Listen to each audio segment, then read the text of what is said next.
Councillors, we will start in 1 minute just to ensure that you're ready. Thank you.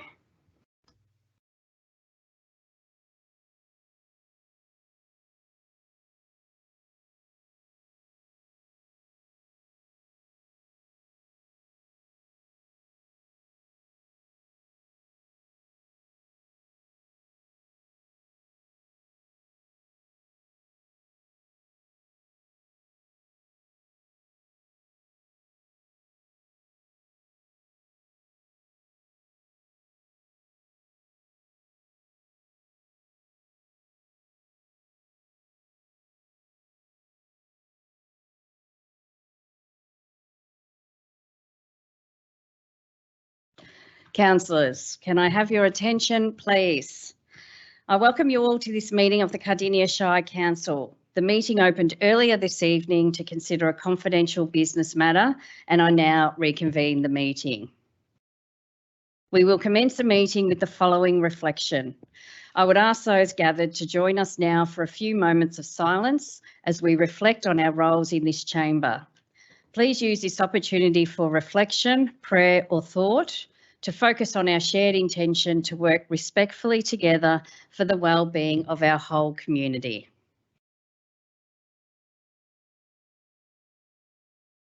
Thank you. I also take this opportunity to reflect on the recent disasters that have occurred through earthquakes in Turkey and Syria and the flooding that has occurred in New Zealand. Our thoughts are with the thousands of innocent persons that have been killed or injured through these horrific events and extend our condolences to their families and friends. The Cardinia Shire Council respectfully acknowledges that we are on the traditional land of the Bunurong and Wurundjeri people and pay our respects to their elders past, present and emerging. Can I please have a motion, please, to adopt the minutes of the previous meetings as listed? Can I have a mover? Councillor Moore, and a seconder, Councillor Kowalczyk. All those in favour? I declare that carried. Councillors, do we have any declarations of interest tonight?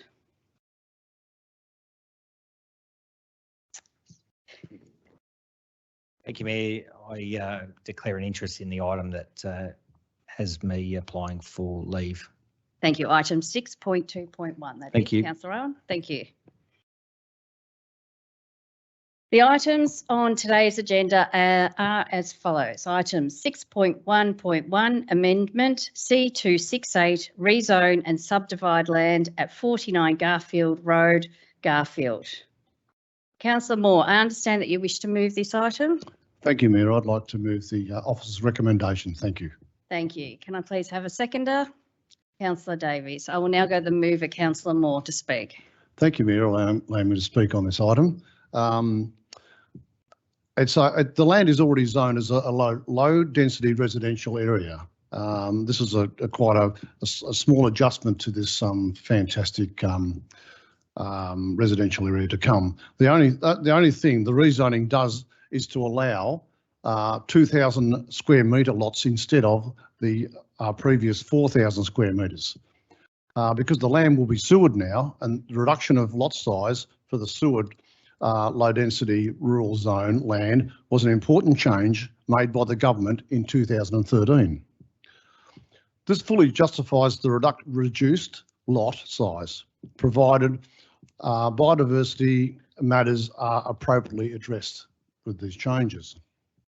Some native vegetation is proposed to be removed from the area proposed for the housing lots, and the proponent and the developer will have to enter into an offset planting agreement to compensate for this loss of vegetation. However, there will be biodiversity net increase of the land through the creation of several conservation reserves in this area.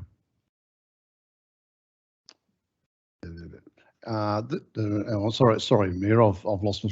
And providing the in this area. However, there will be an increase in the land through the creation of these several conservation reserves and the rehabilitation of the Tea Tree Creek, which runs through it. These measures will particularly help our beloved southern brown bandicoots. with an increase in the habitat patches and the corridors for them, and hopefully to expand their numbers.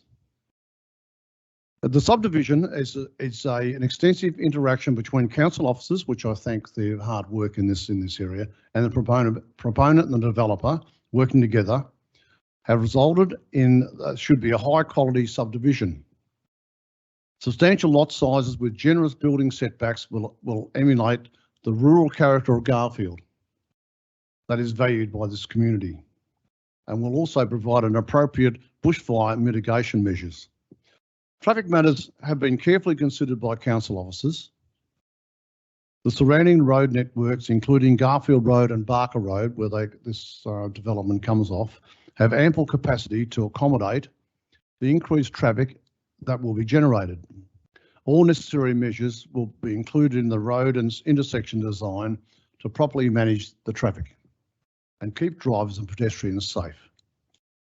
The subdivision also provides a significant extension to Garfield's shared park network.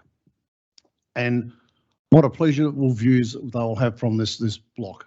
And the proposed conservation reserves and rehabilitated Tea Tree Creek are something that is going to be beholden in this area. I'll leave it there for the moment, Mayor. I'll allow the seconder to speak only because I don't want to take over the whole program. Thanks. Thank you, Councillor Moore. I'll now go to Councillor Davies to speak. Thank you, Mayor. Thank you, Councillor Moore, for withdrawing this item. I am also in support of the officer recommendations. Now, for clarity, we are at a stage in the process for the consideration of submissions, and I want to thank the community for making their submissions and participating in this process, and also acknowledge council staff who have facilitated this process. I am confident that it is proceeding following appropriate processes and transparency, and as a councillor, I have great confidence in this happening on this occasion, and confidence in the diligence. So the next phase, because the issues which Councillor Moore has raised will be that this proceeds to a public hearing and a panel hearing. And because every issue raised in the concerns from the community hasn't been able to be addressed, this is a normal part of the process. So in conclusion, I have reviewed the documentation and as per Councillor Moore, I'm in support of the officer's recommendations on this application. Thank you, Mayor. Thank you, Councillor Davies. Are there any other councillors who wish to speak on this item? I see none, so I'll go to the mover to sum up, please, Councillor Moore. Thank you, Mayor, and thank you, Councillor Davies, for the second, and also your comments, positive comments that are made on this particular subdivision. It's very enlightening, and thank you. I do recognise the submissions. There's been 13 submissions put in from the public. There was 11 nearby residents and two public authorities. So and most of them are positive. It's really enlightening and wonderful to hear that the community have got a positive attitude towards these sort of developments, because to have these larger blocks in Garfield area, it's a beautiful area, Garfield, to have these larger sort of blocks to build in. It's going to be parkland. It's the Tea Tree Creek that runs through it. The setbacks of the houses are very significant, so it's been really well detailed by the proponent, and with our staff, who I want to thank for what they assisted.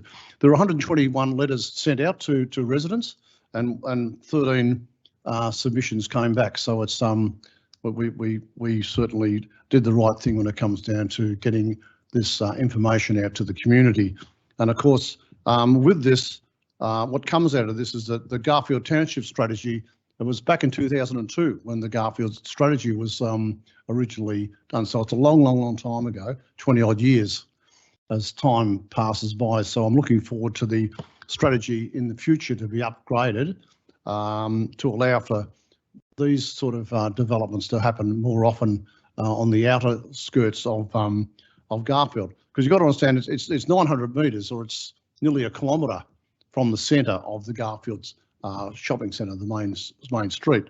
So being a 14 hectare estate, I think this will be a positive result, and I'm looking forward to the hearing to come back from the panel.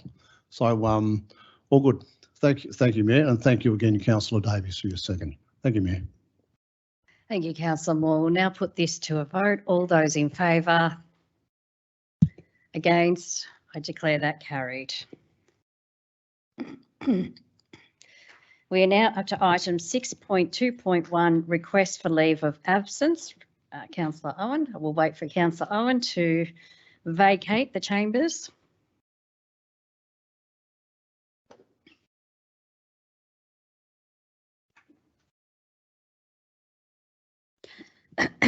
Thank you. Can I please ask for a mover? Thank you, Councillor Ross, and Councillor Cameron will second. Thank you, Councillor Ross.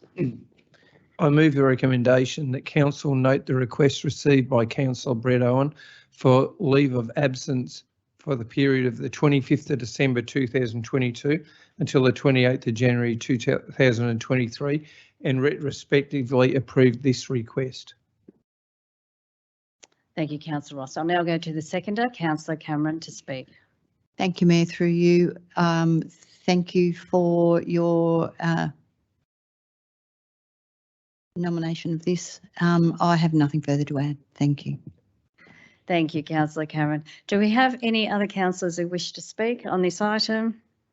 Councillor Davies. Thank you, Mary. If I may just mention quickly for transparency, the reason that this is being applied for retrospectively is to allow Councillor Owen to fill his obligations with his main employer.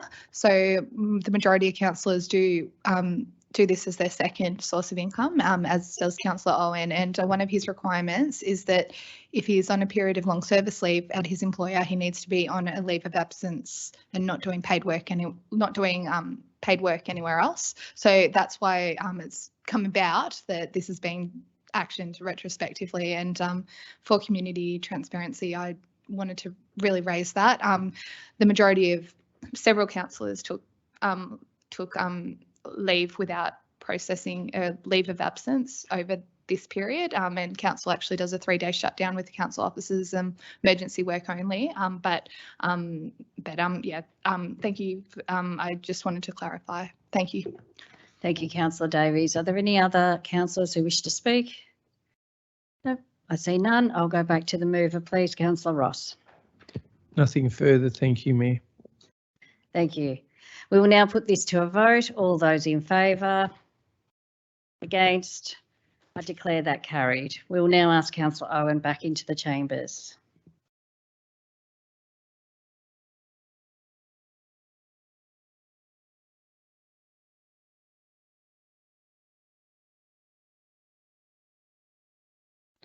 Thank you. We'll now go to item 6.2.2, appointment of authorised officers under Planning and Environment Act. Can I please ask for a mover?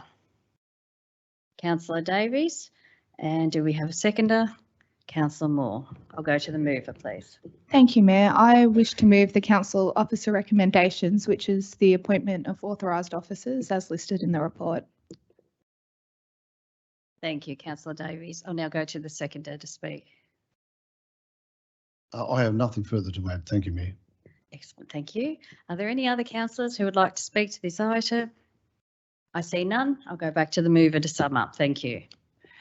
Thank you, Mayor. Under the Local Government Act, Council has a huge range of varying legislative responsibilities, but the Act we're referring to with this report is the Planning and Environment Act. So there are staff who can be authorised officers to issue compliance actions and in accordance with this Act, and that is the purpose of what we're doing. So Samantha McMahon, Lauren Wilby, Lisa Hurley, Troy Ledbury, Kristen Golgoetz, Russell Gray, Darryl McKean, Ashley Reid, Aditya Munt, Anka Kosala, Tim Dredge, Jennifer Falau, Peter Trong, Andrew Webb, Adrian Dow, David Galenic, me, Min Lee, Nathan Johnson and Jack Alford are the list of staff that I seek Council's support in endorsing tonight. Thank you. Thank you, Councillor Davies. We'll now put this to a vote. All those in favour? Against? I declare that carried. Thank you. Item 6.4.1, Quarterly Financial Report. Can I have a mover, please? Councillor Kowaczyk. Do we have a seconder? Councillor Ross. Thank you. I'll go to the mover to speak. Thank you, Mayor. Thank you, Councillor Ross, for your second. I'm moving the officer's recommendation that the report be noted, Mayor.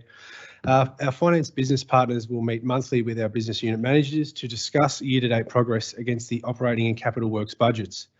Outcomes of these discussions provide input to the completion of the monthly financial performance and capital works reports for further review with the relevant general managers. These reports are subsequently presented monthly to the senior leadership team and quarterly to the Audit and Risk Committee and Council, and hence how we have the report in front of us here tonight. Just some relevant information before I move to my seconder, please, Mayor, if I may.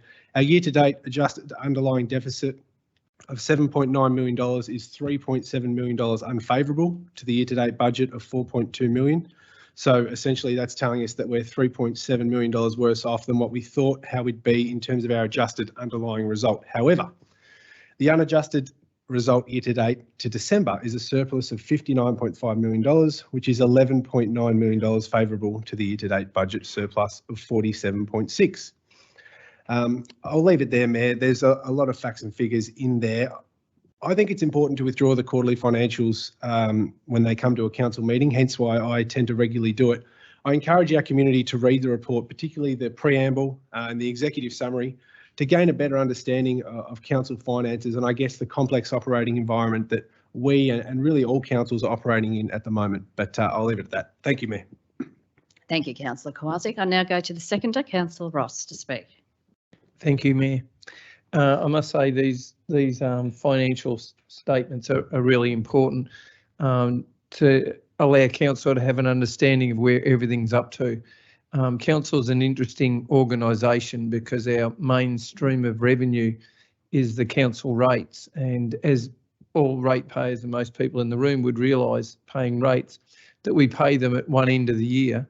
So therefore you get a surplus of money at a certain part of the year, and then for the rest of the year you use that to pay wages and to pay all the different expenses. So sometimes it looks like we have a surplus at certain times of the year, which is really favourable. But on the other hand, if you don't get more income coming in, you need to spend that on wages for the rest of the year and for all the other different budgeted items. And anyone who reads this will notice that we're favourable in some areas because we got developer money early. We got grants from the government early, like Selling from the Hills. That money came a little bit earlier than was anticipated. So naturally, if it was budgeted for at a certain time during the budget and it came in earlier, it will show that we're above budget at that time. Yet if it had came at the right time, it would be budgeted within. Anyway, it's good to have a read through these things if anyone's got some spare time, and you'll get to see where the money goes. Anyway, thank you, Mayor. Thank you, Councillor Ross. Are there any other councillors who wish to speak on this item? I see Councillor Davies. Thank you. Thank you, Mayor. Based upon my own review of the quarterly financial report and other discussions and documentation, I am in agreement that a revised mid-year budget is not required. So we'll be voting in support with Councillor Kowaczyk. Thank you. Thank you, Councillor Davies. Any other councillors who wish to talk on this item? I see none, so we'll go back to the mover to sum up. Thank you. Thank you, Mayor Radford. Thank you, Councillor Davies and Councillor Ross, for your contributions. It is appropriate that Council receives and notes the quarterly financial report for the period 1 July 2022 to 31st December 2022, and notes that the CEO, as required under Section 97(3) of the Local Government Act 2020, is of the opinion a revised budget is not required. Thank you, Mayor. Thank you. We'll now put this to a vote. All those in favour? Against? I declare that carried. Item 6.4.2, Facility Management and Maintenance Contract. Can I have a mover, please? Councillor Davies, can I please ask for a seconder? Councillor Kowaczyk. Thank you. I'll now go to the mover to speak. Thank you, Mayor. I recommend that Council approves the extension period for the deed of variation and from 30th of June 2023 to 30th of June 2024 for the facility and maintenance contract with Campion Group Proprietary Limited, as per the report. I'm sorry, I was meant to speak then. My apologies. I will speak briefly on this, Madam Mayor. There are over 1,000 facilities that are maintained under this contract, and there are provisions in the contract to do annual extensions, and that is what we're doing. Now, there is no fixed basis in how much it's going to cost each year, and as you can see in section 5 in the financial and resource applications, to date, we've spent $560,000 this year, which is actually less than what was spent in the prorated for the 2021-22 financial year. As councillors, we usually only hear when things go wrong, and I'm pleased to advise that very few complaints have been escalated through to myself. So I'm confident that the report and the follows due process, and that the buildings, toilets, water tanks, rotundas, shelters, barbecues and other infrastructure is going to be effectively maintained, and that we should resolve to approve this today. Thank you. Thank you, Councillor Davies. I will now go to the seconder to speak, Councillor Kowalczyk. Thank you, Mayor. Nothing further to add. Thank you. Are there any other councillors who wish to speak to this item? I see none, so I'll go back to the mover to sum up, please. Thank you, Mayor. I'd like to acknowledge the staff that are involved in the maintenance of council's multiple community facilities, and thank them for their work to date, and that gratitude goes through to the contractors too, working in our local community, many of whom are residents. Councillors, I confirm that I'm seeking your vote and support tonight to extend the contract as per the officer's recommendations. Thank you. We will now put this to a vote. All councillors in favour? Against? I declare that carried. Item 6.4.3 CT 22045 Station Road Catchment Cockatoo. Can I have a mover, please? Councillor Springfield. Thank you, Mayor. I move that council award contract CT 22045 Station Road Catchment to RNC Asphalt Proprietary Limited for the total amount of $2,917,632.25, excluding GST. Thank you. Can I please ask for a seconder? Councillor Owen. Thank you. I'll go to the mover to speak. Thank you, Mayor. So this is another wonderful announcement for another one of our roads of the Sealingley Hills scheme that we've been able to deliver over the last couple of years, and it's always been with great, pleasure that I present these to this council, Mayor, as we speak on the wonderful program that it is in front of us. This is another really important section of roads in Cockatoo that have been terrible underlying infrastructure to them that's been existing for a long time. So this is going to be really welcomed by the community. But I must say, look, it is also with a heavy heart that I speak to this today, because this is likely to be one of the last tenders at this point in time that we'll be able to announce and speak to, because as many residents are aware, as is this council is acutely aware, the federal funding for this program has been dropped, and it is very sad to see. Of the $150 million that was promised over the 10-year program for Cardinia Shire, we have now been given confirmation that $41 million of projects which have proceeded to this point in time, where we've gone out to advertise for tenders and gone through all the planning elements of it, will be honoured and awarded. But that $41 million, although it is very welcome, leaves another gap of $109 million from the program that was promised for our communities, promised to this Shire, as well as the $150 million program that was promised for Yarra Ranges Shire. So while it is great that we've got this another road that we can award the tender for and proceed, and we'll see it sealed, it is with great concern that the other funding has been axed currently. And just to note, council is heavily advocating for the continuation of this program. Community is heavily advocating for the continuation of this program, and we hope that that the government up in Canberra does listen to these concerns and understands the vital importance of this program and will see fit to continue funding this in the future. But I'll leave it for there at the moment, Mayor, and thank you. Thank you, Councillor Springfield. I'll now go to the seconder, Councillor Owen, to speak. Thank you, Mayor. Thank you, Councillor Springfield, for your well explained concerns raised regarding the recent announcement of the federal government. But I fully support this item. It's great to see these catchment of roads sealed in Cockatoo.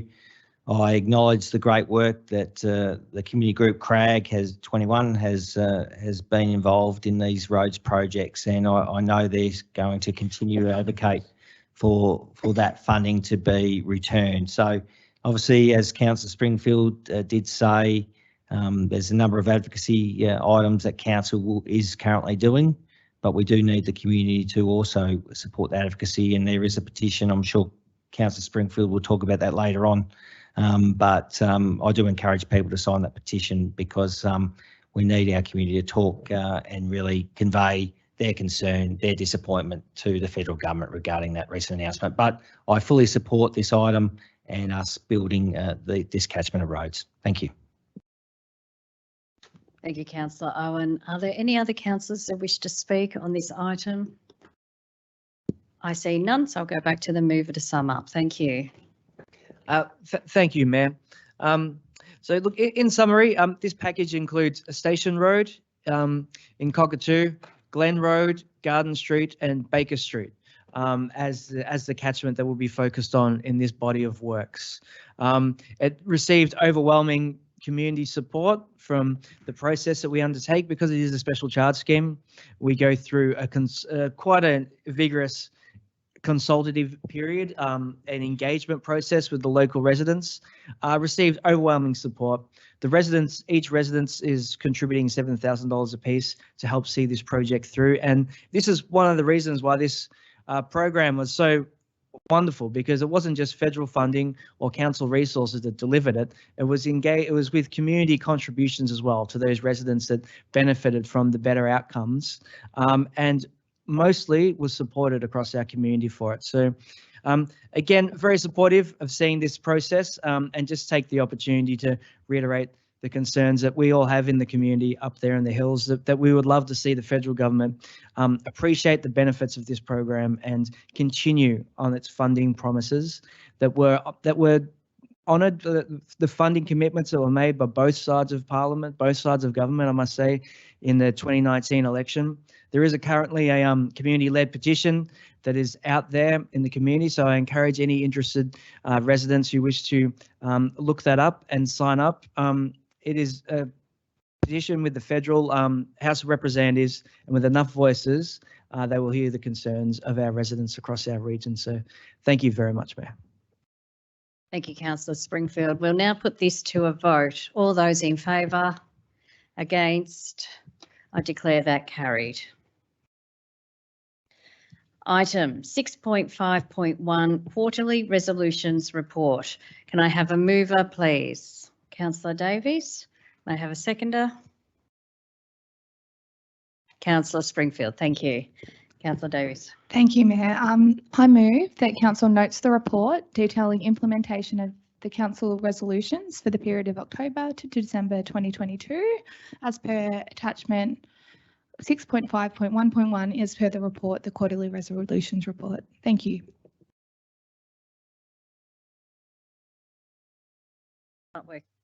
There we go. Yes, would you like to speak any further on that, Councillor Davies? Or I can go to the seconder. No, I'll proceed to the seconder, then Thank sum you. up. Councillor Springfield, if you'd like to speak. Thank you, Mayor. I have nothing further to add. Thank you. Are there any other councillors who wish to speak on this item? I'll go back to the mover to sum up. Thank you. Thank you, Mayor. Upon my own review, I am confident that this is an accurate summary of all council resolutions for the period. So I'm seeking council support in accepting and noting this. Thank you. Thank you. We'll now put this to a vote. All those in favour? Against? I declare that carried. Item 6.5.2 Environment Council Plan Initiatives Quarterly. Can I have a mover, please? Councillor Kowalczyk. Move the officer's recommendation. Thank you. And Councillor Moore as a seconder. Thank you. I'll go to the mover to speak. Thank you, Mayor Radford. Thanks, Councillor Moore. A lot of fantastic initiatives in this report, but I just want to highlight one briefly. The energy efficient home session for Cardinia Shire supported playgroups in November. Councillors had a briefing on this recently. I just thought it was fantastic. I wanted to highlight the great work of our officers and I guess show in the community just this one individual program and how it can have an effect on two different areas that we're looking at. These sessions focused on helping participants lower their power bills and improving the internal comfort of their homes. Now, the policy theme that this initiative was rolled out under was climate change under our aspirational energy transition plan. And evidently that is obviously important enough on its own to be a worthy project. But the reason I wanted to highlight this is it combines a number of different areas in which we can help and provide value to our residents, particularly when we talk about wellbeing. Obviously, it not only aims to protect our environment, but it encourages a greater understanding of power bills and how they can impact the household budget. So I thought it was a fantastic program. 2 sessions were held at Pakenham Springs Children's Centre and Henry Family Children's Centre in Pakenham. Our council officers presented information about energy use in the home, how to best use energy and how to understand energy bills. The families that attended were equipped with relevant information and resources to feel in control of their energy use and given an opportunity to ask questions.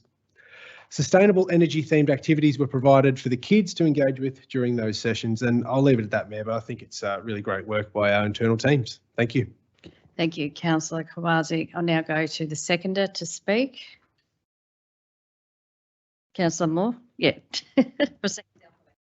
Thank you, Mayor. No, I haven't.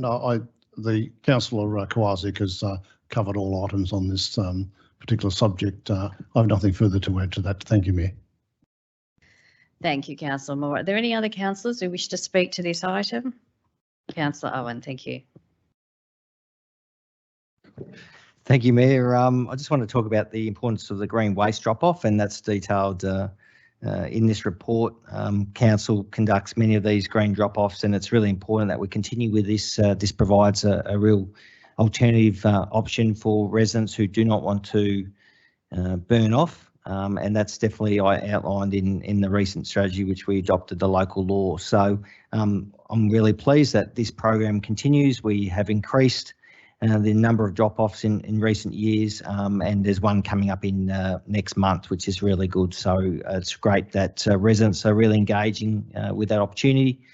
And just the last one is the Cardinia Creek Catchment Deer Control Partnership. Council has received funding from the relevant state department to administer deer control activities in this financial year. And today some councillors were briefed on the activities, and I'm really personally pleased about council's commitment in supporting our community, applying for state government grants to address the real issue that we have with feral deer in Cardinia Shire. The impact it has on our environment is devastating. And I'm really pleased that this program is running, and there's other activities that will occur working with other stakeholders such as BNCR and also the Cardinia Deer Management Coalition. So that's really positive work by Cardinia Council in addressing the real problem we have regarding deer. So thank you. Thank you, Councillor. Any other councillors who wish to speak on this item? I see none, so I'll go back to the mover to sum up. Thank you. Thank you, Mayor. The Environment Quarterly Report is focused on community education, engagement and outreach programs to highlight what Council is doing to achieve the Thriving Communities Council Plan Strategic Indicator, maintenance of the number of environmental education and capacity building initiatives delivered and or supported by Council. With the easing of COVID-19 restrictions this year, our officers have been able to get back into the community to provide environmental and waste education and engagement programs. This report is a snapshot of what council officers have been up to over the past 4 months, both externally and internally. And I thank our waste and environment teams for their work and this report. The recommendation is that we note the report, and I hope my fellow councillors support that. Thank you, Councillor Khawazi. We'll now put this to a vote. All those in favour? Against? I declare that carried. Item 6.5.3, Community Engagement Update. Can I have a mover, please? Councillor Davies. Thank you, Mayor. I move that the council notes the community engagement activities being undertaken this month as per the council officer recommendations. Thank you. Thank you. Can I please ask for a seconder? Councillor Springfield, thank you. I'll go to the mover to speak. Thank you, Mayor. Community engagement is a process where council uses a variety of methods to proactively seek information and feedback from the community. This includes values, concerns, ideas and aspirations. This is aside to council's customer service work where we take direct queries. This all feeds into council officers building a fantastic source of information, and there are many phases and many aspects to community engagement, and at Cardinia we apply the IAP2 spectrum of public participation, which is known as best practice across the industry. The report lists the community engagement activities undertaken in January and February 2022, and these include online engagement, pop-up booths, social media, and also print media, so the local paper and the Cardinia's own quarterly publication. So I would encourage all councillors to support me tonight in noting this report. I am confident in both the accuracy of the report and the quality of work done, and I'm very appreciative of the team at Cardinia doing that work and would like to thank them too. Thank you. Thank you, Councillor Davies. I now go to the seconder, Councillor Springfield, to speak. Thank you, Mayor, and thank you, Councillor Davies, for moving this motion. Look, I'd just like to share a few words of support for seeing this report when it comes through. Each council meeting, it is wonderful to see our engagement opportunities that are out there for the community with the Shire, and it's something we've really stepped up in the last couple of years.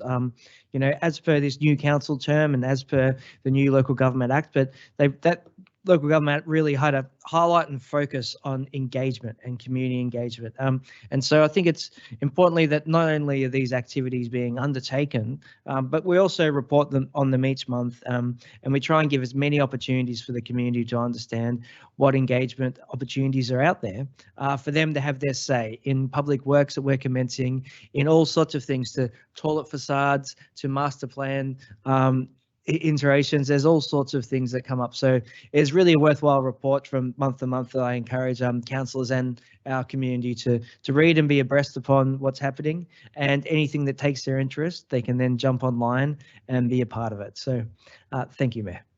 Thank you, Councillor Springfield. Are there any other councillors who wish to speak? Councillor Ryan, thank you. Through you, Mayor, thank you. I just wanted to mention two projects on this item, and I think it's really important that these two projects are mentioned because there's been a lot of rumours put out there. So I just want to clarify that the PB Ronald Reserve artwork, now this artwork is to do with the artwork on the outdoor pool.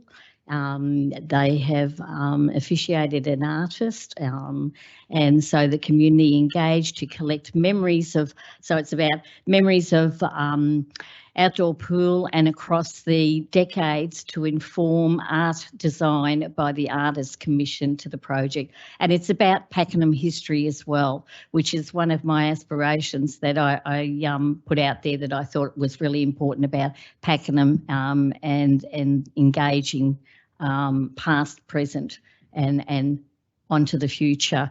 So we've had pop-ups at the Pakenham pool. There's we put out a suggestion box out there, and for anyone that wanted to put any ideas there to you know, help the artist really collect all that information so that she will be able to go back and create something very special. And the other thing that's happening at the PB Ronald Reserve is the public toilet, community engagement to help decide an external facet for new accessible public toilets at the PB Ronald Reserve. There's online surveys on creating Cardinia for people to vote on preferred external facade Q&A code posters, directing people to surveys to distributed locally. So there's still a bit of time. So, put your ideas out there. But all of that's happening at the PB Ronald, and there's a lot more happening in the future. But they're just 2 projects. Thank you. Thank you, Councillor Ryan. Any other councillors who would like to speak on this item? I see none, so I'll go back to the mover, Councillor Davies. Thank you, Mayor. I have nothing further to add, but do seek councillors to vote in support of me tonight in receiving and noting this report. Thank you. Thank you. We will now put this to a vote. All those in favour? Against? I declare that carried. Item 6.5.4, Performance and Growth Report. Can I please ask for a mover? Councillor Davies. Thank you, Mayor. I move that Council receives and notes the performance and growth reports for Q2 2022-23. Thank you. Can I please ask for a seconder? Councillor Ross. Thank you. I'll go to the mover to speak. Thank you, Mayor.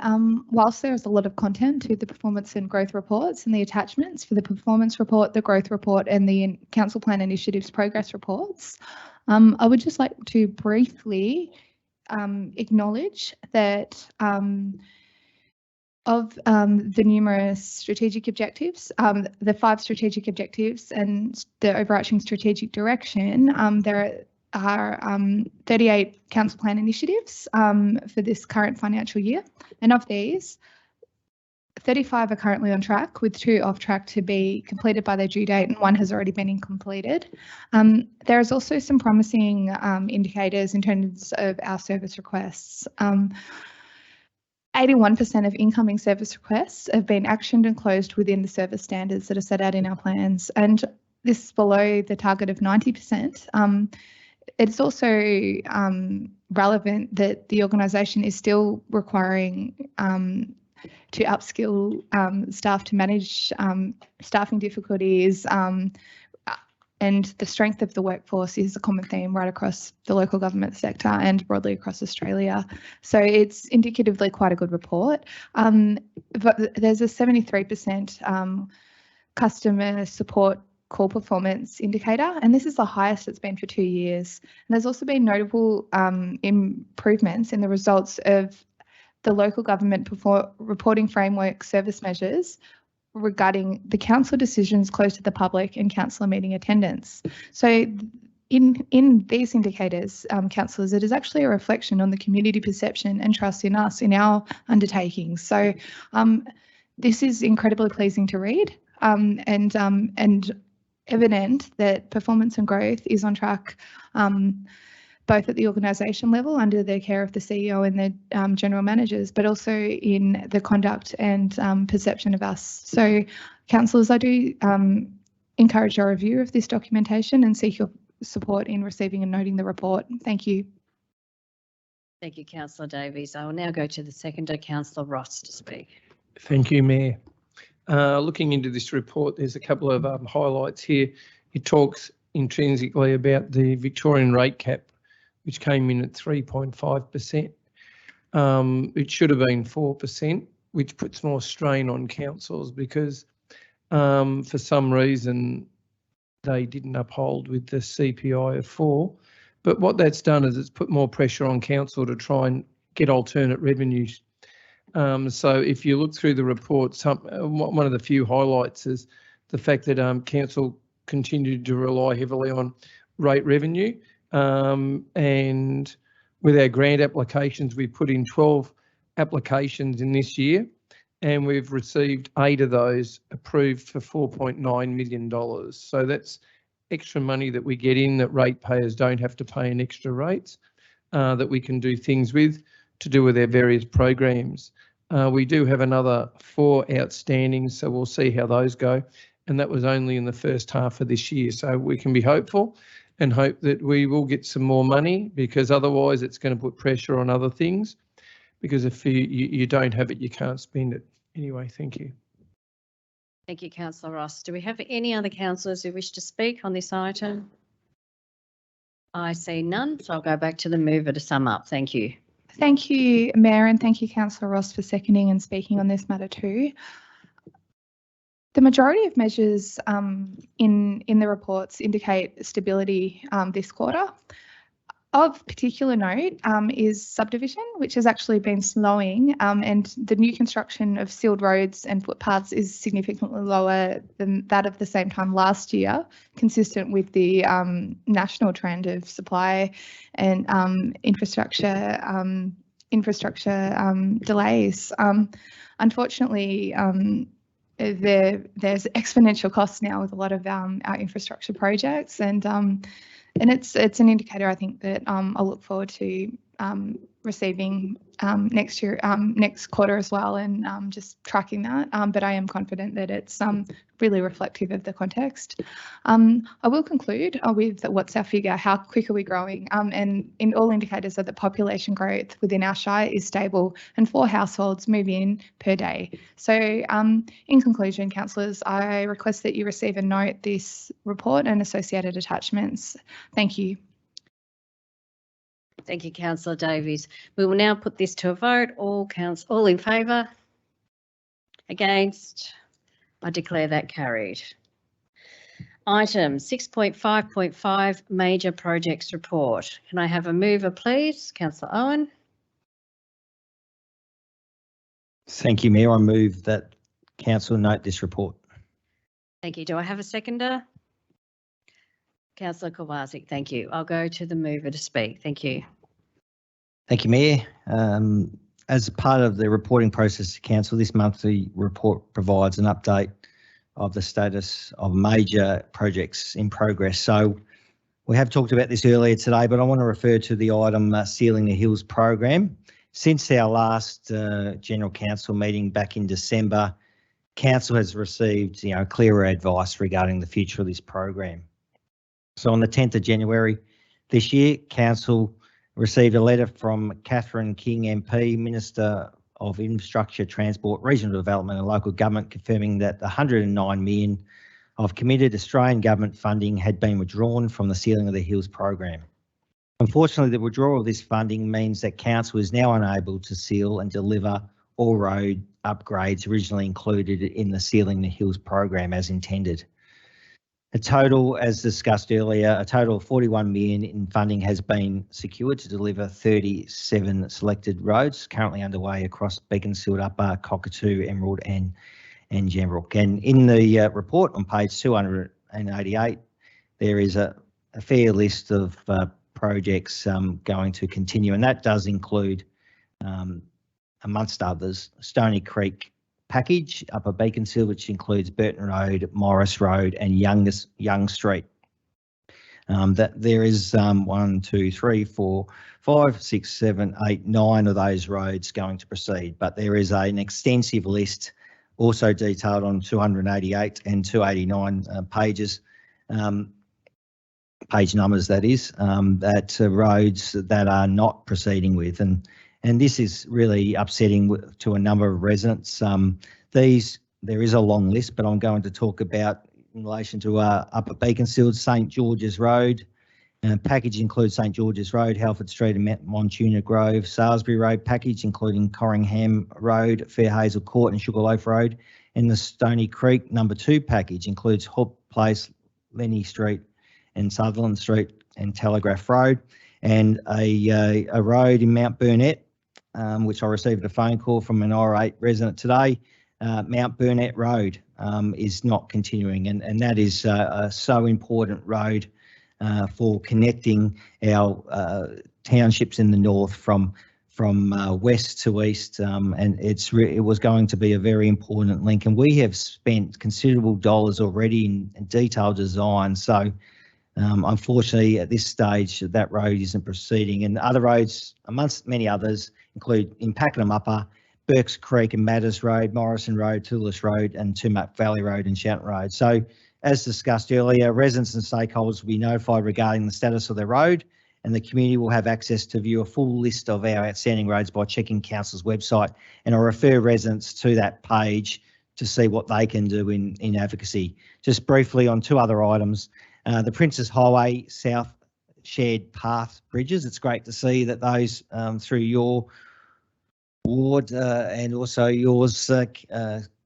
Mayor and Councillor Davies, is that new footbridge along the highway. It's really important that we finish that connection between Pakenham and Beaconsfield. So it's really great that that's happening. And it's great to see the Officers South Road upgrade works completed.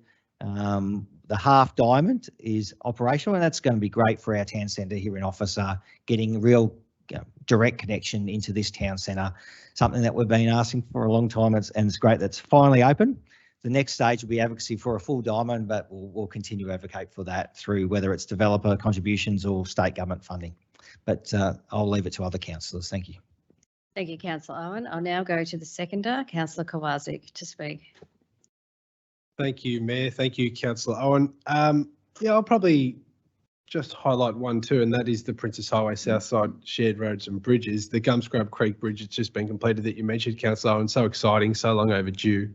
For those of us who walk or run or push a pram or in a wheelchair and try to use that path, actually in the past before that bridge, you had to come out onto the highway or along the grass there for a brief minute before going into the truck stop and then back onto the footpath there. So the fact that that's done and the workers there have done a fantastic job. It does look very professional.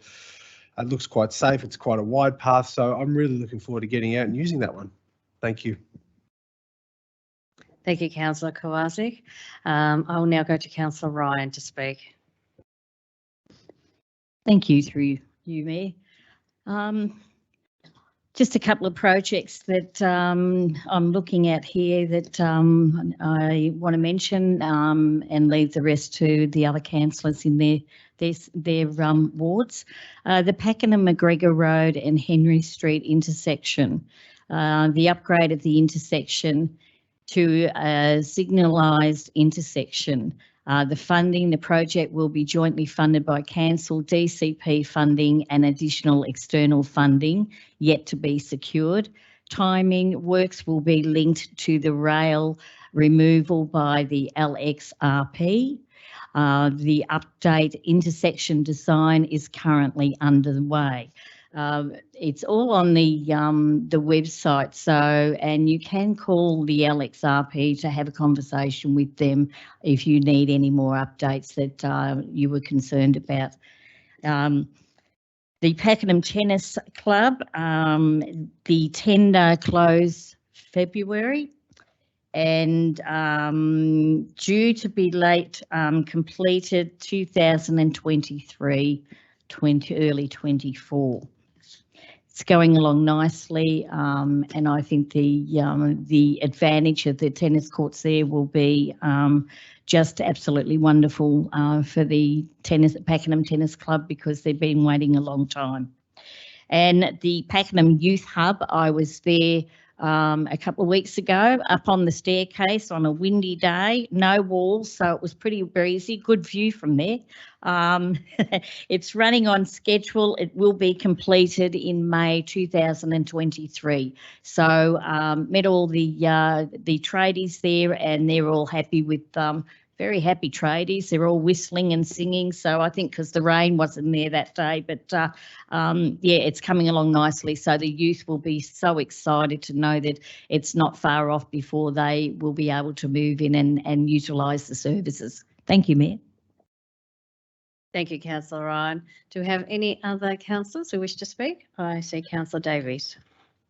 Thank you, Mayor. I would like to just speak briefly on Officer District Park. Pleasingly, I am confident that we will see something delivered within our council term, just under 2 years to go. So council has undertaken extensive consultation and a commitment with a shared construction funding between the Victorian Government's Growing Suburbs Fund and council was agreed upon prior to 2020 when this council term got started. However, this project is anything and everything that could have happened has happened, and currently that we are still working off a staged approach. So ultimately, a multi-purpose open space precinct will be built in the space, but a refined stage 1 has been put out to tender, which is being further refined at the moment, and will go out to tender in in approximately April. The reason is reflective of the constraints of global trends, the increase in inflation and rising construction costs and staffing availability, which has all led to tenders coming in drastically in excess of what's been budgeted for. So I just want to let residents know, please watch the space, and it's not being abandoned. And I do want to thank the dedicated team who have committed to getting something started and to utilise this process. So that's all from me. But I do also want to acknowledge the movement and the project work across our Shire. It is a really exciting program, and I'm in support of noting this report. Thank you. Thank you, Councillor Davies. Are there any other councillors who wish to speak? Councillor Ross. Thank you, Mayor. Just two items I wanted to highlight was the IYU Athletics all-weather track was started back in January 2022. It's due to be completed, the actual track itself, in February 2023, which for anyone who goes past, you can pretty much see that it's completed. What we're waiting for is the inner grass area for the growth to come there and for that to grow to an acceptable level that it will keep growing and will be acceptable for people to come and use the facility, which is meant to happen later in the year, which I'm guessing will have a bit of a springtime come, and that'll give it a bit of a boost, the grass, and then it will be acceptable by later in the year.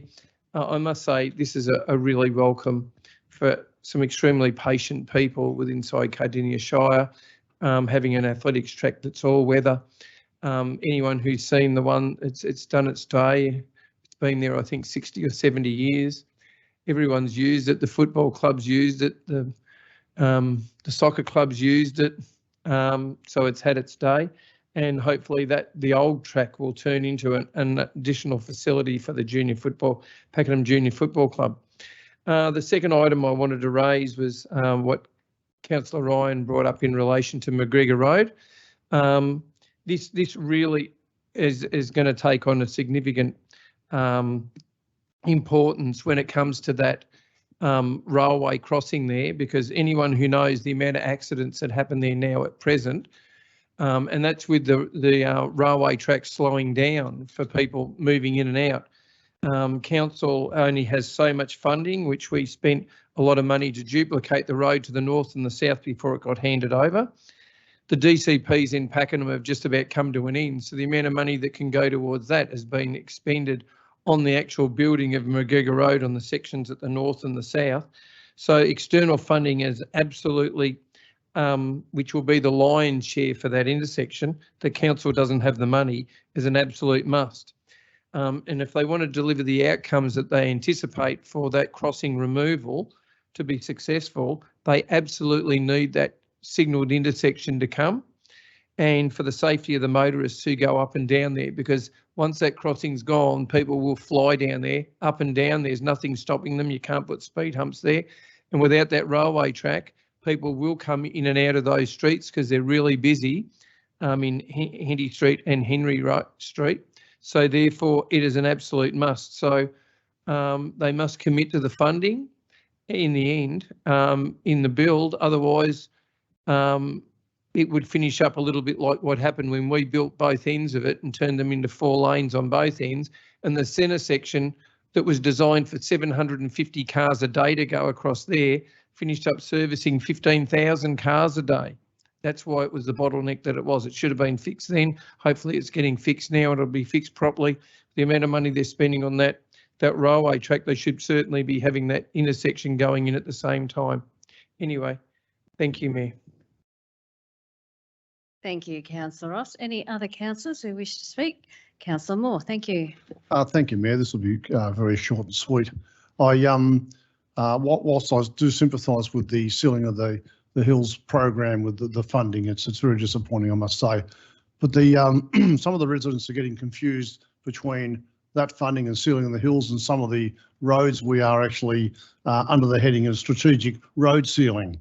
And so therefore they're getting confused with which is which. So of course, when they see the funding's been pulled by the federal government, they do look at roads like Bessie Creek Road, which is a very important link between Narnagoon North and Gembrook, and Door Road, of course, from where Pakenham East is travelling north. So those roads are still going to be funded, and they are funded by council and the funding of the council, so they're not on the Ceiling of the Hills program. And of course, that does include Huxtable Road, which is in Councillor Owen's ward, and of course Mount Lyell Road, which is very important in the Western Port ward as well. And Thulis Road is also in that program, which I think we're going to talk about that later. But anyway, I just want to make sure we clear that up. That I've had a few phone calls about that particular program, so it's we've got to understand they're two different things altogether. They're actually funded by council, and they'll happen shortly. Thank you. Thank you, Councillor Moore. Do we have any other councillors who wish to speak? I see none, so we'll go back to the mover to sum up. Councillor Owen. Thank you, Mayor, and thank you all councillors for your contribution to that item. Thank you, Councillor Moore. You are correct. The sole council-funded program, Strategic Road Sealing Program, is proceeding. 25 kilometres of road, and we've already seen Armitage Road, LL Road completed, McGregor Road completed, and as you say, future roads will be Huxtable Road, Door Road, Bessie Creek Road, and also that section from the power lines basically in Thulis Road to Brown Road completed under this strategic road sealing program. So that section of Thulis Road will be done. So thank you. Council is committed to that council funded program. Just regarding just finally the Upper Beaconsfield Reserve, the new pavilion. The project is the proposed demolition of the Upper Beaconsfield Pavilion and reconstruction of a new community sporting and scouts facility. So the project is partially funded by the Australian and Victorian governments and also council.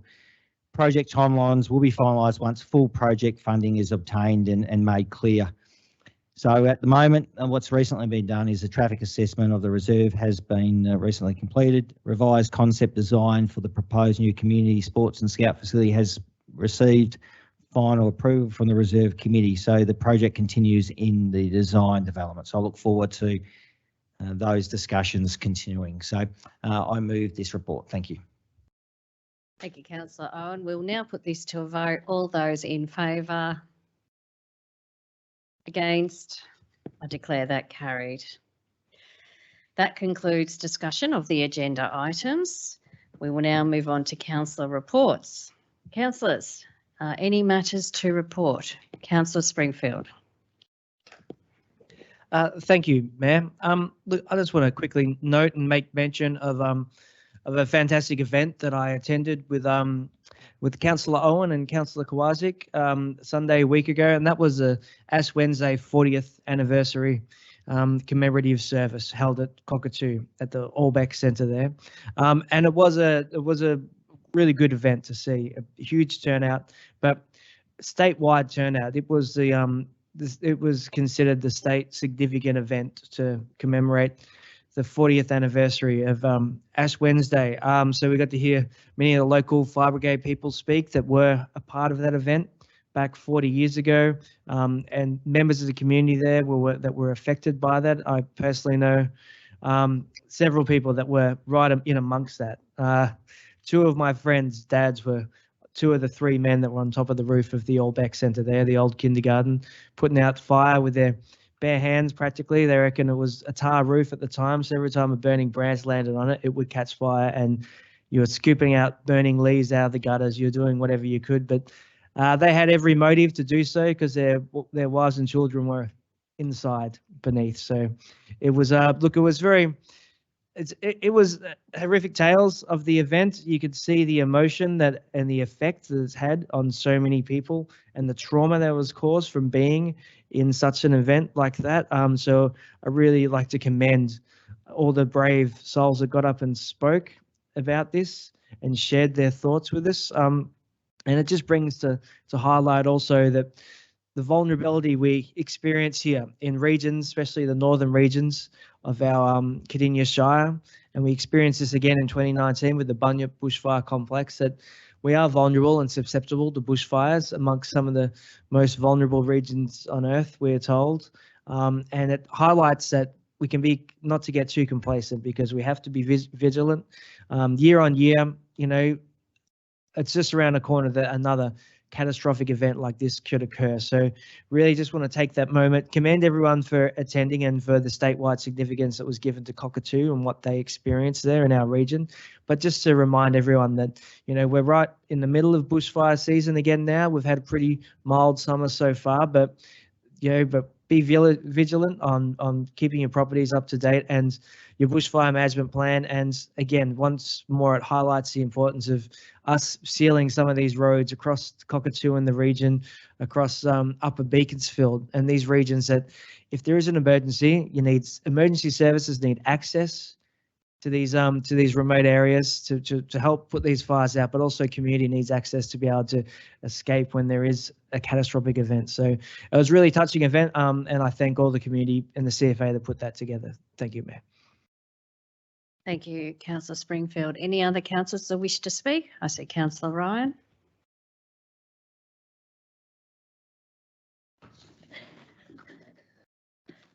Sorry, I thought Councillor Moore had his hand up before me, so through you, Mayor. Yes, thank you for that.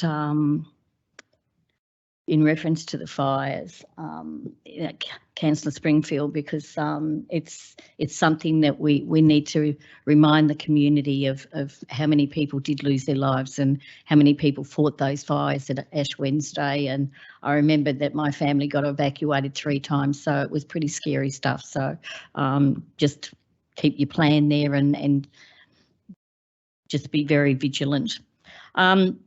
So we didn't have a talk until last year. So the end of last year on the 24th December, Miss Claus was down the main street giving out lollies to not only children but adults too, and they thought that was really great. They were even getting a gift, but it was to cheer up everyone within the community and just celebrate that Christmas was coming and how important it was to just enjoy being with your family.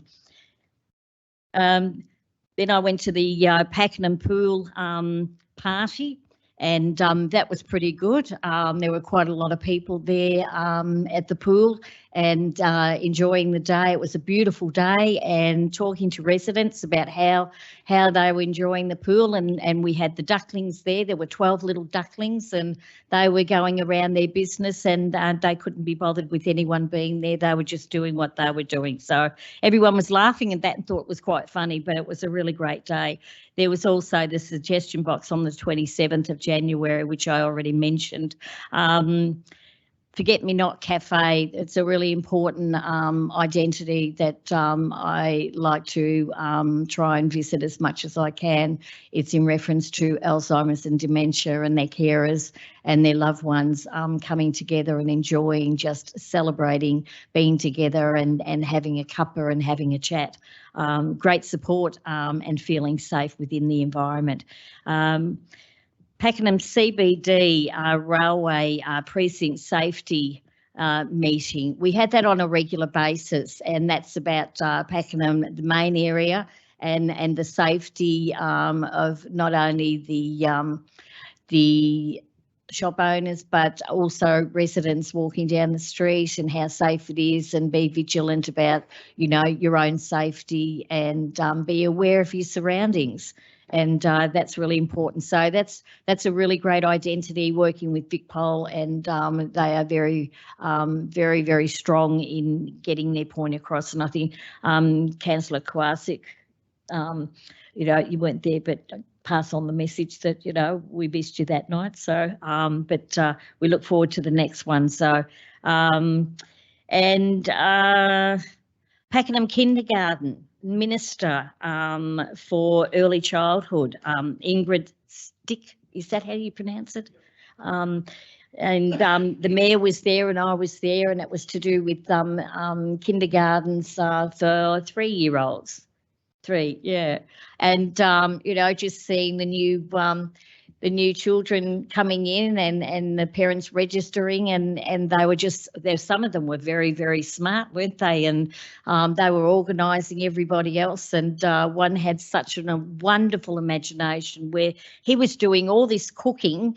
And I was just tired by him just going through what he was going to cook for that day. So, but it was great to see the minister there and in support, and I think the families really enjoyed that too. As I said, the youth hub right on schedule, and before you know it, the youth will be moving across from my place, and I think that's a really great identity.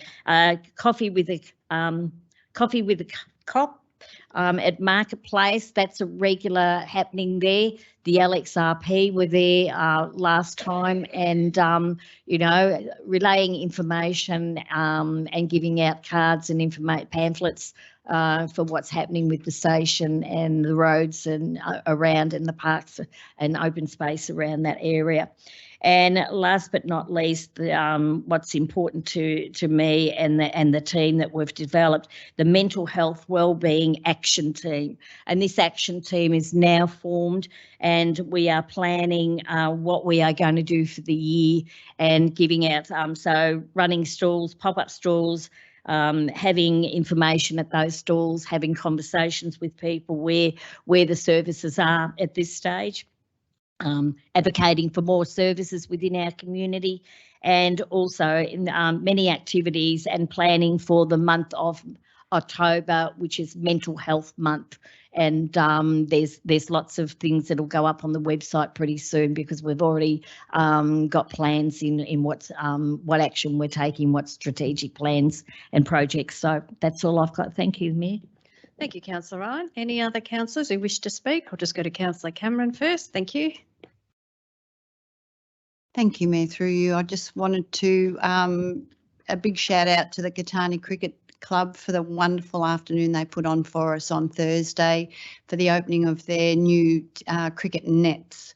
So they were once a club that had to go to other nets to train, and now the other clubs are coming to their nets to train. So they were absolutely stoked. And I had Sunday morning with the Career Up Motorcycle Club, and what a fantastic club they are, and engaged, and it was just a great morning to go out and see them and how wonderful they've got it all set up out there. It was great. Thank you. Thank you, Councillor Cameron. Any other councillors who wish to speak? Everyone's going up at the same time. I'll go to Councillor Davies. Thank you. Thank you, Mayor. And I'll speak very briefly. Our community enjoyed incredible New Year's Eve and Australia Day events. These events were run by volunteers and many volunteers and local businesses that contributed. So these were low cost, pretty much no cost, depending on what you wanted to buy. There was some funding contributions also made from council. And we had our local MPs who made small contributions too. But I want to acknowledge 4 superstars in our gallery who are part of the larger group of the Lakeside Residents Group who organised this event. So thank you very, very much. I won't name and embarrass or humiliate you, but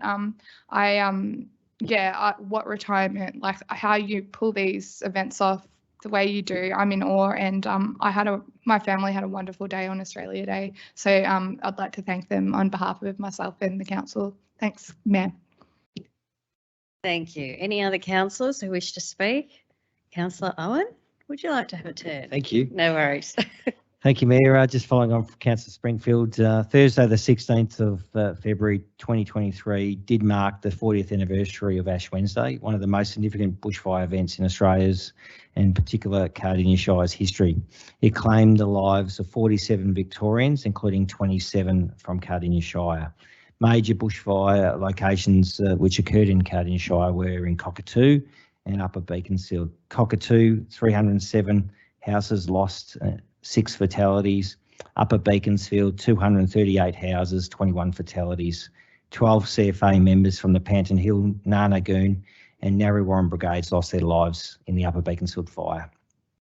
As Councillor Springfield, there was a very significant state-based commemoration, if I can say that properly, that was obviously conducted by the CFA and funded by the Victorian government. So well done to our local CFA members, particular Cockatoo, who organised that event, particularly Graham Simpson and others. So I also want to acknowledge some other events that occurred in Upper Beaconsfield on the actual day, Thursday the 16th, last Thursday. There was a small ceremony conducted at Upper Beaconsfield at the Ash Wednesday Memorial Garden in Upper Beaconsfield. Several people spoke, including the minister of the then church in Upper Beaconsfield that was burnt down, and he talked about the early days of recovery, and it was really special, particularly for him to come back 40 years after and just sort of, you know, in his words, sort of have some sort of closure. So that was very heartfelt. Also, on that same day, the exhibition Firestorm was commenced. The exhibition does commemorate the 40th anniversary of Ash Wednesday, and it was hosted by the Upper Beaconsfield Fire Brigade, and it's such a really good exhibition. Unfortunately, it closed today, but I'm hoping with council assistance and maybe arts grants, we could see this exhibition not permanently, but re-exhibited within Cardinia Shire in the future, just because it was only over, unfortunately Friday was a total fire ban day, so that wasn't able to be open. So Thursday, Saturday and Sunday and today. So hopefully we can see that again. I just want to obviously thank Ian Penny from the Upper Beaconsfield Fire Brigade, and also want to acknowledge the extensive coverage of the Pakenham Gazette last Wednesday about Ash Wednesday, those stories that people reflected on. I think they did a really good job in reflecting 40 years since that event. My thoughts go out to the community members, the CFA members impacted. It has been a very emotional week, so my thoughts go out to them. I just want to reflect on the passing of a couple of community stalwarts, that being Ian Herbert Thomas, OAM. He passed away in January, and Ian proudly lived his entire life in Pakenham, attending Pakenham State School and Dandenong High School. He left school to join the family business and initially did an apprenticeship in Melbourne as a linotype operator. He went on to be skilled in the operational aspects of newspapers. He married his wife in Dorothy in 1959, and in 1979, after the sudden passing of his father, Ian took over the Pakenham Gazette and the eventual Star News Group and the many papers that Star News Group owns across our country. Ian was involved in numerous community organisations, including Scouts, the Pakenham District Agricultural and Horticultural Society, Berwick Pakenham Historical Society, the Pakenham Chamber of Commerce, the PB Ronald Trust, and served in the Victorian Country Press Association executive for many years. He also received the Order of Australia Medal. So I just want to acknowledge his devoted life to his family, his community and the newspaper industry. Also want to acknowledge the passing of Gerald James Treasure from Beaconsfield. Gerald was really a true gentleman of Beaconsfield. He was the owner of Home Hardware, now Mitre 10 in Beaconsfield. He operated that since the 1984, but he was heavily involved in the creation of the Bendigo Community Bank in Beaconsfield. He was a member of the Berwick Rotary for 28 years, and also a really strong supporter both financially and on the committee of the local sporting clubs in Beaconsfield. So I acknowledge the passing of Gerald Treasure. Also on the weekend, Councillor Kowalczyk and myself attended the Upper Beaconsfield Festival. This festival really commenced after Ash Wednesday, and it was really a festival of bringing the community together after that devastating event. So after obviously a break because of COVID and so forth, this was the first time this event was held in 2020, and it was a really great event. It started off with the Upper Beaconsfield Tower Run, which Councillor Kowalczyk obviously came ahead of me in. But I did successfully pass it or finished it, but that was really good. Well done. It's a new committee. and it's really good that a bit of a new renewal of that committee has really re-engaged that festival and that run. So thank you, Mayor. Thank you, Councillor Owen. Councillor Ross. Thank you, Mayor. I must say it's wonderful to get back out in the community and be able to meet all the different groups and all the good work that they're doing and all the facilities and the different investments that have been put out into the community. With Councillor Cameron and the Mayor, and who else came along? Councillor Moore came along to the Cardinia Cricket Club. It's wonderful to hear a community action story where their cricket nets were so bad that all their players used to train everywhere else. So when you drive to the ground, the captain of the club and the coach of the club said, I'd see all my players playing somewhere else, potentially not wanting to come to our club. And now with the wonderful new nets that they've got, which they campaigned, and one of our council staff moved in across the road from the club who helped them with their paperwork, and could not speak more highly of them, that they helped them out and they finished up getting the grants that were needed to build these new cricket nets. And they said it's not only boosted up their club that much, that they've won a couple of premierships, they've made grand finals, and people want to come and play at the club. And they said, not only do you think cricket nets, what can they do for players on an individual basis? The captain of the club said, I don't think there's a player in our club that hasn't improved their batting average, and their bowling averages have improved since they've got these new nets. So it just goes to show you build it and they will come. Also too, I attended Cumley Banks Reserve on the weekend where the new rugby fields are, and it was hosted by the Pakenham Eels, which have managed to host the Victorian finals for rugby. They held a game there for Anzac Day for Australia and New Zealand for Masters. And on the weekend, they actually hosted the Melbourne Storm playing the New Zealand Warriors in the under-19s. And that was an event which is a bit like their beginning of the season. So it was round 3. And I got talking with one of the coaches, not realising who I was talking to. He was actually the pathways coach for these young under-19s. And I was talking to him about, what do you look for in young players? And he said, it's all about character. He said the character of them is the most important thing, because that will take them a lot far further. And he said, and in our sport, we have so many that sort of get lost and go on their way, and it just sets up a really bad precedent. And in fact, the guy who came out that was watching, he was underselling himself. I asked him if he played. He said yes, his name was Matt. He played for the Melbourne Storm from 2010 to 2015. In his first game for the Storm, he scored 2 tries. He played in a grand final. He also played in the UK, professional rugby over there. He played for the All Blacks a couple of games and scored a try for the All Blacks.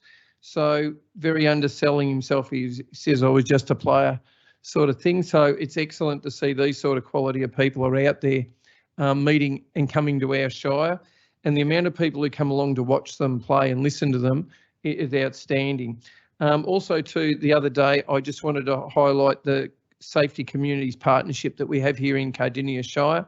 We probably don't get out there as much as what we need to. The incident that happened in Pakenham Lakes, which Councillor Kowaczyk was dealing with his community in that ward, the work between all the different agencies was absolutely outstanding. Council can only do so much ourselves, but all the other agencies who have the authority to do so work with council. We try and work with them to try and make sure that the best outcome for the future and for the incident that happened comes out. And that will continue to grow, with the importance of the community to feel safe as our number one priority that we discovered in our elections, which if you didn't put that forward as one of your major priorities, you'd miss the boat. So that is really, really important for council. We're doing whatever we can in that space. And we're just trying to make sure that everybody works together, talking to each other on a basis that's really quick. I also attended, as the chair of the Social and Affordable Housing Committee, a place called Viv's Place in Dandenong. And I must say, I don't think I've been blown away by another establishment like this. It cost $30 million to build. It's got 60 apartments, ranging from 4-bedroom apartments to 1-bedroom apartments. It's for people who have been couch surfing or don't have anywhere to live, or they come from domestic violence backgrounds. They're in the system already. I'm pretty sure it's Anglicare who runs the administration of the facility. They've got, they had 14 different nationalities there in the 60 rooms. They had some families with women that had 8 children, another one with 7 children. And you cannot go in and out without the security. You can't have people stay overnight without written permission and they get checked out. They stay more than one night. They'll see it on the video. It is absolutely an outstanding place for people who have come out of a really hard place to establish themselves. The staff are really friendly. They bring lots of services. In Dandenong, it's very close to where they can get jobs. Kids can go to school.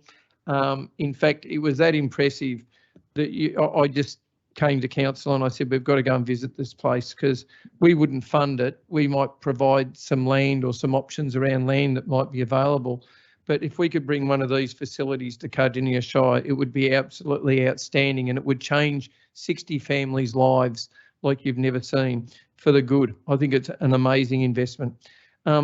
We've got a Clean Up Australia Day coming on the 5th of March, which is a wonderful initiative and opportunity for people to get out there to be good custodians of where we live and to do some tidy up. And I know there's a lot of people out there who sign up every year to be part of the cleanup of their own local area. So I'd encourage anybody to have a look at the website.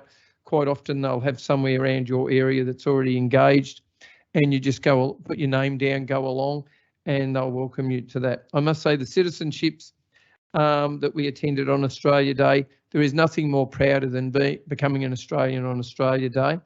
And that was absolutely, you can see the smiles on people's faces.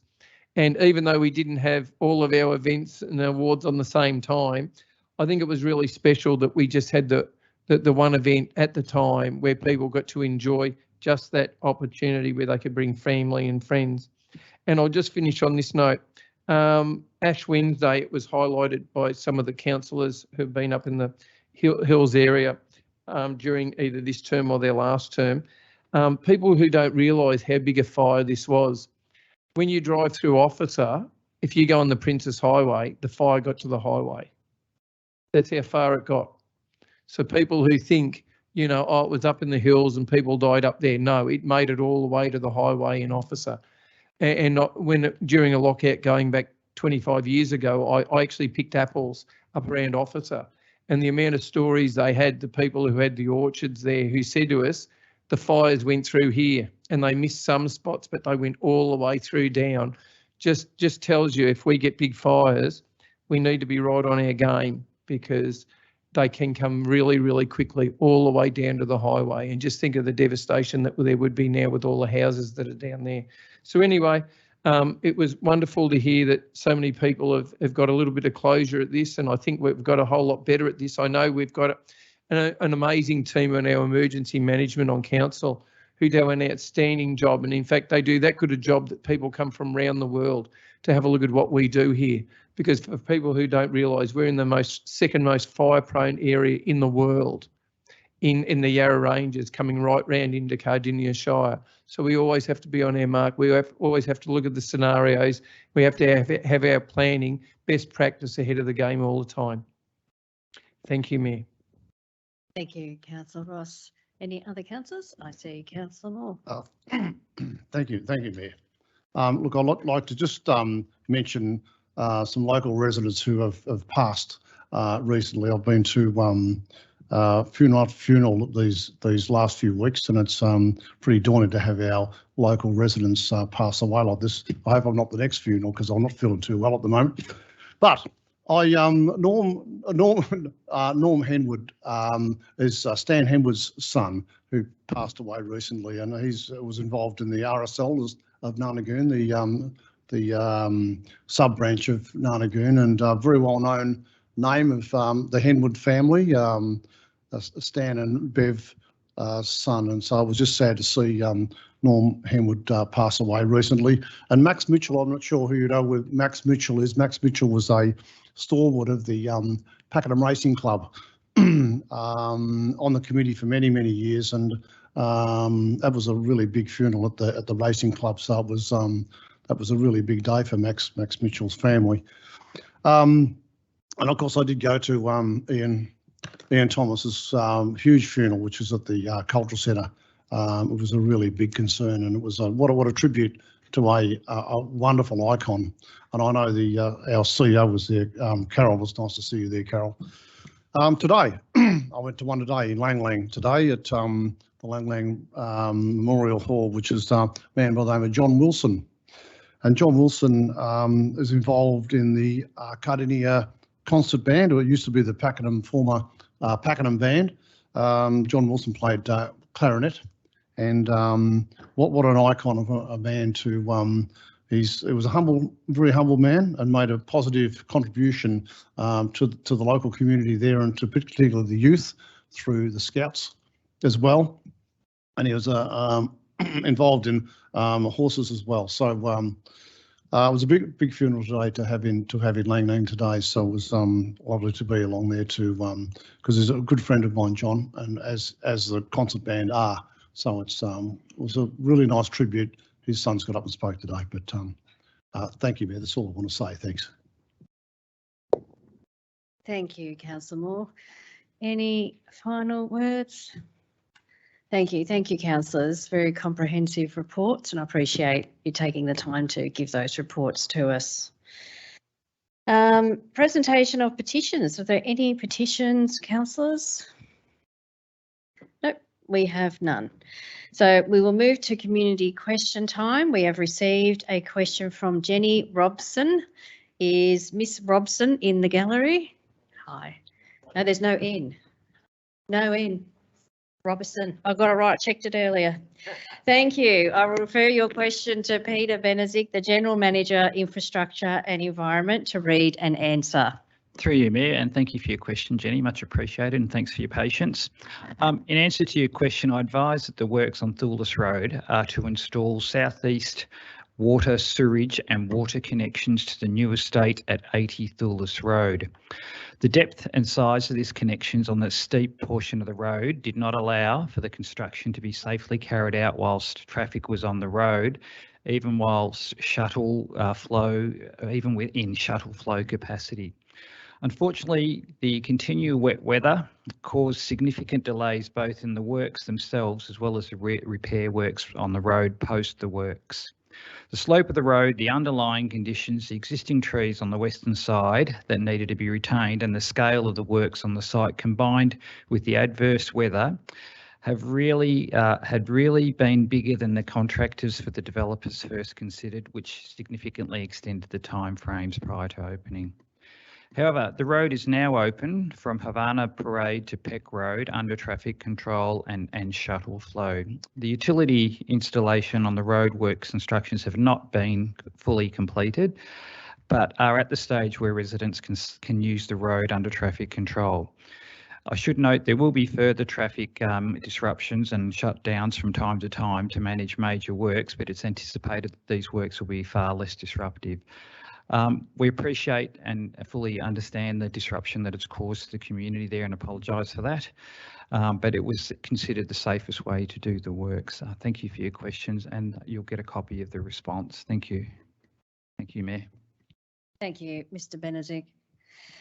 Okay, before we finish tonight's meeting, I would like to acknowledge our General Manager, Customer People and Performance, Jenny Cicluna, who is attending her last council meeting at Cardinia Shire Council tonight due to her resignation to take up a role at City of Yarra.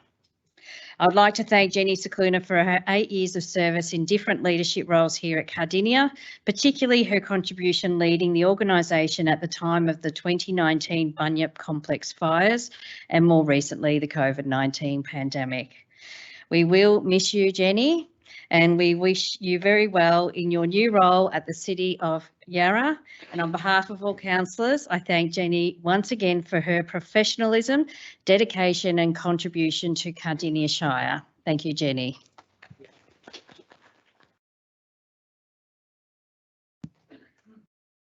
So that concludes tonight's meeting. So I thank all councillors for their attendance. Thank you to those who have attended in the gallery, and thank you to those who have been watching live online.